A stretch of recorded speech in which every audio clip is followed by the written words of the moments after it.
Hi everyone, welcome to A Glass of Wine with a Signal. I'm Miranda. It's a beautiful day. Great rosé. It's a great fucking rosé. And what I'm going to talk to you about is how to produce a play. And there are so many different ways you can do this.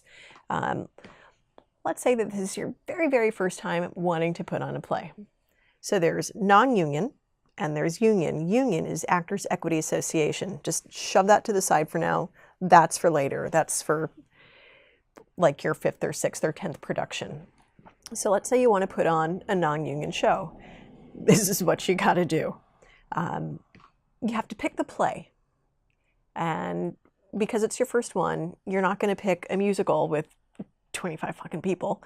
You're not going to choose something that requires gigantic sets. Maybe you want to do Shakespeare. And you could cut it down so it's only like 8 actors playing the roles.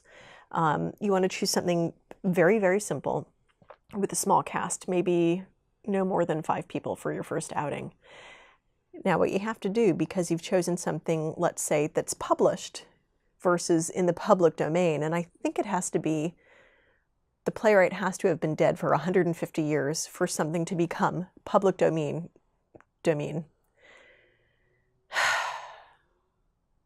The playwright has to be dead for, I think, 150 years for something to be in the public domain, which means it's free, you don't have to pay for the rights.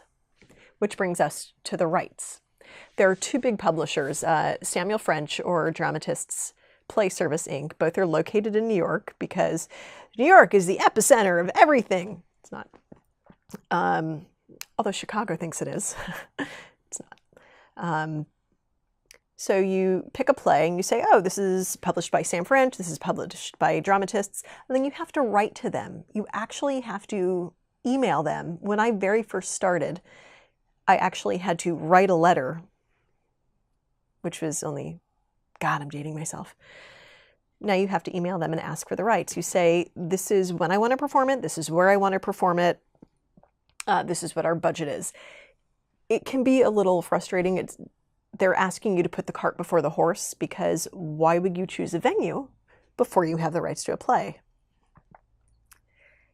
Catch-22, kind of like, how do I get experience without getting the job? How do I get a job without the experience? Catch-22. So let's say Sam French or Dramatist says, yes, and they hit you with their wand and say, you can have the rights to this play. You'll be charged so much money. Sometimes it's $25 a performance. Sometimes it's $100 a performance. It depends on the demand of the piece that you've chosen. Does that make sense? Now, you got to choose your venue.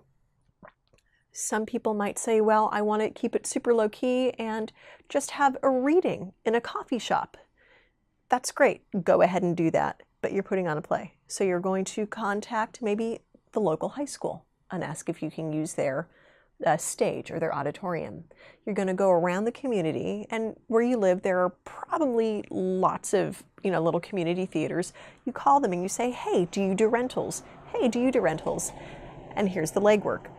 Hopefully they say yes, and you have to drive to the space and check it out and see if it'll work for you. And then you drive to another space and check it out and see if it'll work for you. So you have to pick your venue. And it's always a good idea to have someone go with you, because if you're like me,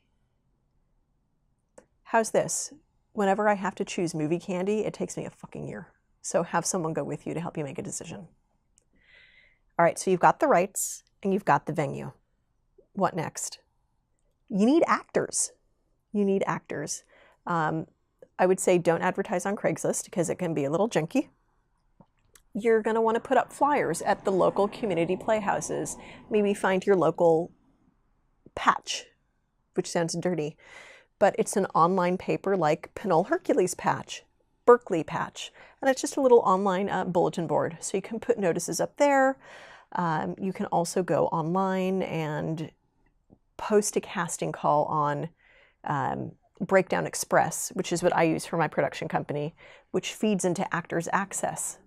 So actors, union, non-union, can go on and look at the listings and say, oh, so-and-so is doing this play and they're having auditions. I want to submit my picture for it, and maybe they'll pick me. or you can simply have an open call. Because it's your first play, I would say have an open call. Just say auditions are this date, this time, this location, and then hopefully you will be, you know, run over by just a horde of eager actors. That makes me think of The Walking Dead. So you're having your casting call. You need a director. Call local community playhouses. Call the high school, see if a theater teacher wants to direct. Call the local college, see if a theater professor wants to direct. Your friend might say, hey, I've always wanted to direct. No, don't do that. They mean well. Don't do it. Now, you've got your director. You're about to have your auditions. I think the most important person is a stage manager. And you're probably thinking, why do I need all of these people in the mix? You totally need a stage manager. They sit next to the director at auditions, and they have the script in front of them, and they mark down all the blocking. The blocking is where the actors move as they say the lines. It's all the movement. Stage manager catalogs all of that. And then, usually, when you move into the venue, they're like the little man in the light booth who, you know, do the lights and who do all the sound. But because you're doing a simple play, you're not going to have a lot of sound cues, and you're not going to have a lot of light cues. That's going to come later in your career as a producer. So you have your auditions. You can ask actors to bring in monologues, which are speeches. What I would suggest is having them read from the script. Just pick like 2 pages of dialogue that will show them off, and that way you don't have to sit through what promises to be a fucking dreadful day of fucking dreadful monologues. Don't do it. Do sides. You'll thank me. You're welcome in advance. All right, so you've chosen your cast. Best thing to do, send out emails or make phone calls offering the actors that you like the roles. Wait until they say yes before you let the other actors know that they didn't get the part, because you may have to ask them. Now, here's the most important part of auditions. You have auditions. Say you like 10 of the 20 people on their 5 roles. You ask those 10 people to come back a second time. It's called a callback, which is a second audition. And then from those 10 people, you cast your 5 actors. Because those people have come back for the callback, make sure that you email them or call them to say, thank you so much for coming. We liked what you did, but we went with someone else. It's just a decent fucking thing to do, and it's a good way to do business. The people whom you came close to hiring but didn't hire, thank them. All right, now you're going into rehearsals because you have your director, your stage manager, and your cast of 5 people, because again, it's a small play for your first outing. You go into rehearsals. Probably 3 weeks of rehearsals. Call your local library, call the community center, ask if they will give you space for free. If you have a big, gigantic garage that's empty, use that. This can be done on a low budget. And again, you're not going to have big set pieces because easy play for your first outing. So you have 3 weeks of rehearsals, and then you open the show. That means it's your premiere. Is this going on too long? Okay. You're about to have your premiere, your opening weekend, your opening night. It's really good. Now you need to get people to come. How do you do that? You make flyers. This is where you go out and you paper the town. You can also, what I like to do is I make postcards, front side, back side, and I hand them out. And I use a service that I really like. I've been with them for years. This is not a plug. They're not paying me. Vistaprint, they're amazing. I've used them for everything, and I'm always very, very happy with their work. They pick up the phone on Saturdays if you have a question about your order. They're very nice. You pass out postcards. You make a Facebook event. And this is where, as the producer, you're probably really fucking tired and you don't have anything left. But you have to do publicity, and really you just think, maybe I don't have to do it. You have to do it. And it's going to suck, and you're going to stress eat at your kitchen table. You're probably not going to sleep, and you're probably going to cry, but you have to do the publicity. First, you're going to hand out postcards, like a small stack, to your actors and ask them to get in on it. actors pass them out to their communities while you pass yours out to your community. You hang flyers or posters in grocery stores, at the library, at the laundromat, although here in California, everyone has their own fucking washer and dryer. So you paper the town, and then you go online. You do the Facebook event. You go, remember, patch, your local online patch, wherever you are, and I think it's all over the country. You post something in the community event bulletin board there. You send something to your local paper. Maybe it's, oh, I don't know, the Contra Costa Times.